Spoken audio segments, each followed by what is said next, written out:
Hello, thanks for watching the video. So I'm going to be replacing some wheel bearings today. So I've got this tire that goes on this Comet here, Snap It Comet, and it's got another flat, and I'm getting flats so often that I'm tired of replacing the tubes and patching them. If you don't keep the appropriate air in there, there's going to be movement, I think, from the tire, and it's going to wear into the patch. Wear into the tube, which is what I think is happening. I don't think I'm hitting nails or anything. And I'm getting tired of pumping it up every time I mow, so I may have to still do that, but we're going to try something different here. We're going to try using this just solid rubber wheel that I came across at a thrift store. It doesn't fit the axle. It's too small. Here's the size of the axle. Goes on for the snapper here, Comet. I think that's like close to an inch. This quite a bit smaller. This is wider. This is 3.5 inches wide here. 10 inches and 10 inches, and this is, you know, probably like 2.5. So I'm not really worried about that.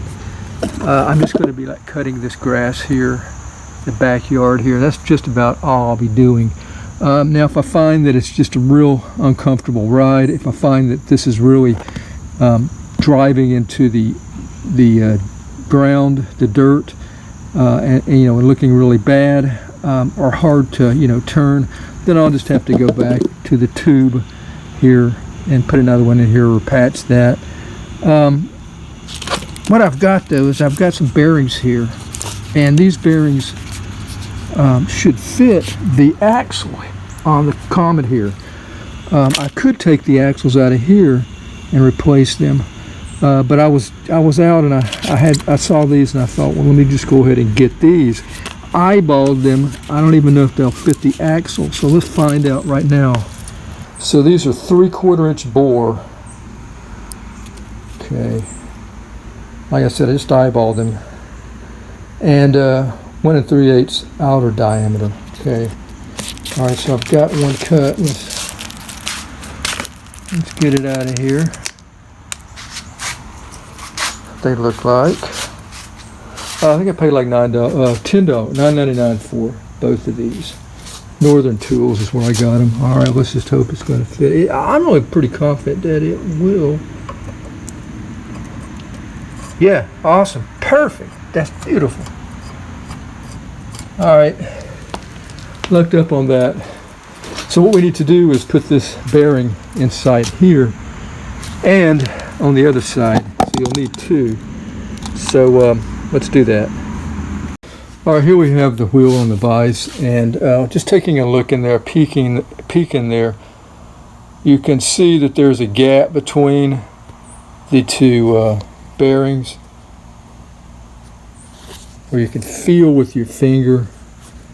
See, right there is where it stops at. I can actually yank on this one, and then there's a little space, and then you have the other one over here. What I'm going to do is punch it out. I'm going to grab a hammer and a pretty big screwdriver.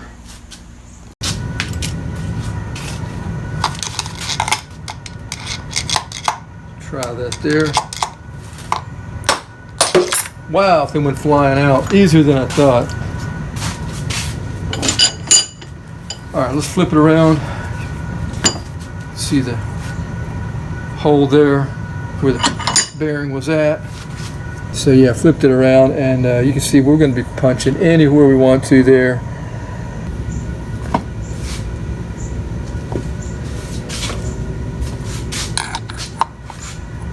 All right, here we are driving it out.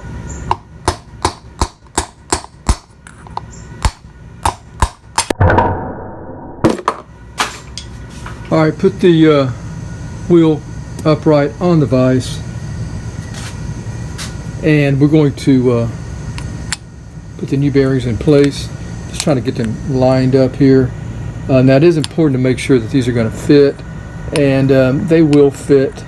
This one a little bit bigger than the hole is a little bit bigger than I had wanted, but they do fit.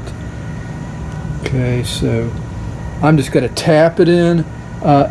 if your vise is deep enough, you can just put them in a vise and then just close the vise on them if you wanted to do it that way. But mine's not that deep, so I really don't want to hit this. Yeah, we're going to have to hit the center here.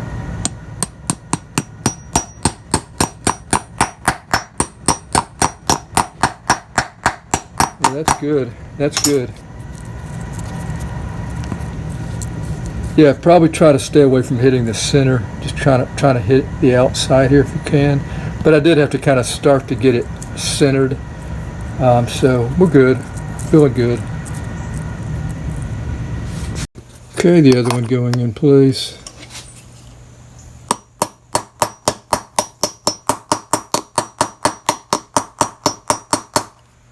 All right, we're done.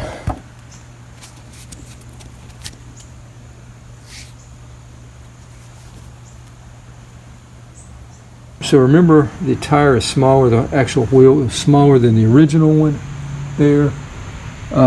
What I've done is put a spacer here to compensate for the distance that we needed to make up for. All I used is a copper pipe here and just cut it. Being copper, real easy to cut. All right, so fits over that axle really nice. And we can put our wheel back on. And we want to close the space as much as possible so we don't have a lot of play in between anything, anywhere. Here's the cotter pin and of course the hole. So I think it's looking good. There's no movement here, so yeah, we'll just bend our end of the cotter pin here and we should be good. And here's the final results. No play. Bearings are intact.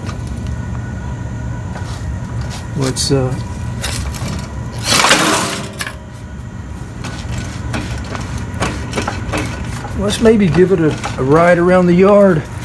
I may have to get some gas, so I may end the video here.